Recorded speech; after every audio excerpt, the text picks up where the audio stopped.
So you little manga noob who's getting into manga for the first time or trying to grow your collection, well, I'm going to give you my best tips for how to grow your manga collection in the most efficient way without being a dumbass like I was. So starting with tip number 5. Tip number 5 is work out what you're interested in and don't go following the hype. Honestly, there is so much hype out there about so many different manga, and if you're just gonna go along chasing what everybody else is telling you to collect or read, then you're gonna end up with a lot of volume 1s and 2s of things that you'll pick up, collect, and never look at again. Now, I know this is easier said than done, but working out what you're interested in is going to help you in the long run, because if you're constantly buying different genres and all that sort of stuff, then your manga collection is just going to be a sporadic mess of volume 1s and 2s of 20, 30 different series. Yes, you'll have a collection, but you'll have a very incomplete collection of a lot of ongoing things to either complete or you don't know what to do with. Work out what you're interested in and then move on to collecting a lot more of that. The best thing I can suggest when it comes to trying to work out what you're interested in is check out the digital platforms. Now, checking out manga on digital platforms, yes, I know you're not growing your collection, but it'll definitely help you work out what you're interested in, because a lot of the time you can go on these digital platforms and read the first couple of chapters for free, and that's huge. So that way you can quickly go on there, check out if you enjoy the first couple of chapters, and if you do, then pick up the volume, then pick up the second volume, because then at least you know you're going to be interested in that series and it's going to be worthwhile adding to your collection.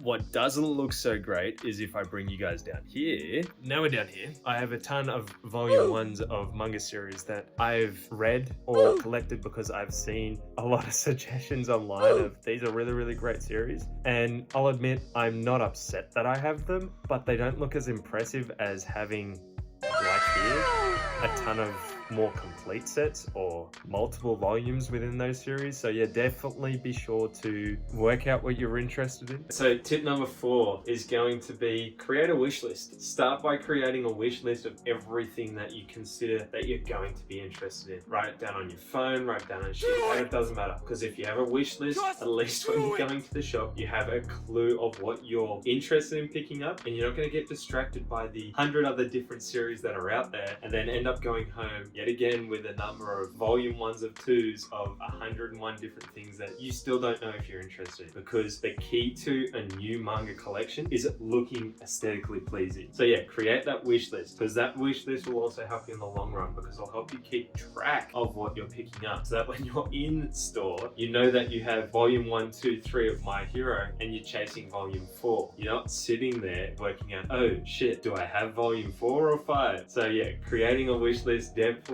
gets yourself around being that bloody buffoon in the shop trying to work out, am I buying the same copy again? Okay, kicking off with number 3. Number 3 is buying manga in bulk. Easiest way I can suggest for looking for bulk manga is either the secondhand market or sales online. Yes, I do suggest to try and support your local stores, but reality is if they've got manga in bulk online for dirt cheap, don't pass it up, especially if you're interested in it, because that's going to save you a hell of a lot in the long run. Because if you're buying every volume singularly, I know here in Australia, one volume of Naruto is like $17.99, which is ridiculous. If you're going out buying every single one of these singly rather than buying them in bulk, it's going to cost you a fortune. Like, I'm not great at math, but if I were to collect every single one of these singly, yeah, this would be ridiculously priced. That leads into my number 2 tip, and that's buying things in box sets. What I'll do for you is I'll bring up a box set. Hopefully this will clarify things. I'm sure you already know what they look like. So yes, buy box sets.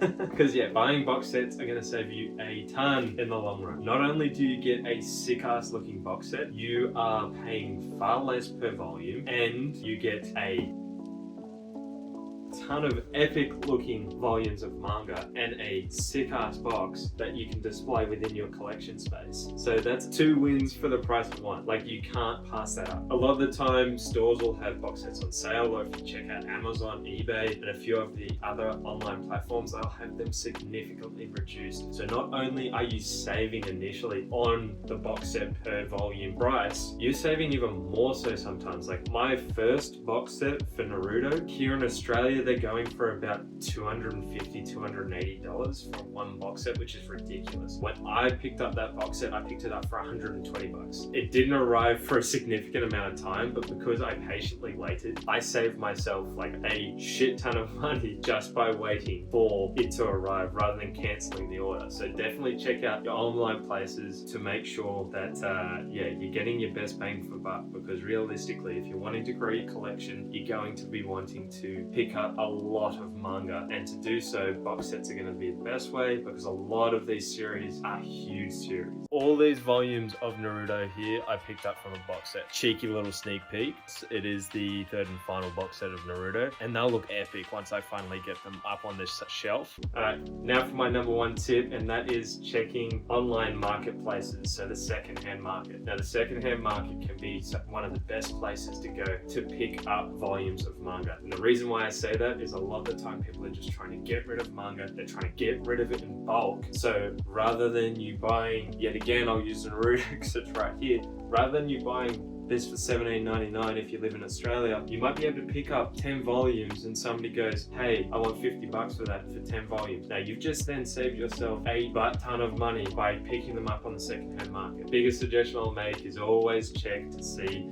the quality of the manga, because sometimes, yes, because they are within the secondhand market, they can be a little bit more tatty, but that is not to say you will find a quality steal on these secondhand markets, because I've done that in numerous occasions. A few of these I've picked up where I've saved myself $20 to $30 for bigger sets or bigger hardcover books, purely because I found them on Facebook Marketplace or the Vinnies and the Salvos, which are our charity stores. So definitely check those out, because the other day I saw a full set of manga which I was very tempted to pick up, and there was 20 books and each book was $2.50. Now if they're all still there in the next couple of days, I will probably be picking them all up, but yeah, that's 20 books, $2.50. That's wild. And I guess I'll throw in another cheeky tip for you guys is definitely check out your online social media platforms and look for communities, manga communities, anime communities, anything to do with the interest of this hobby, because yet again you'll find a lot of people who are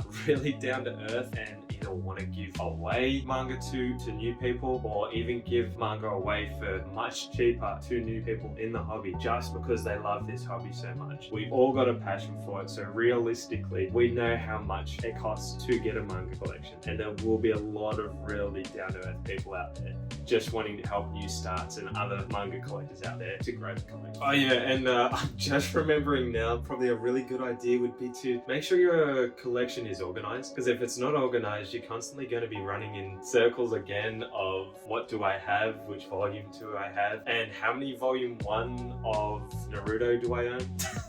Because yeah, that can be a real problem if your collection is not organized. That's going to be a total mess to be able to keep on top of knowing what you have and don't have. Oh yeah, and I'll definitely add some little pieces to your collection, because it looks so much cooler if you've got some nerdy other anime and manga related figurines on the shelf than just having books. So flare it up a bit, have a little bit of fun, be creative. Because I'm not the brightest spark, I've made plenty of mistakes while building my manga collection, and I'm hoping these little tips and tricks that I've suggested will help you guys do things better financially and then build a more aesthetically pleasing manga collection. Because yeah, I have a ton of volume 1s and 2s of manga that I haven't read and kind of make my collection look a little bit patchy. I don't mind that, but when you're starting off, it can look a little odd. So if you enjoyed the video, I am the Otaku Down Under JLD. Make sure you subscribe so you know when I got new videos out, and like it if you had a good time. Because yeah, realistically, all I'm trying to do is build a fun, enjoyable community where like-minded otakus can get along and yeah, just freaking nerd out. So yeah, I guess I'll catch you guys on the next one.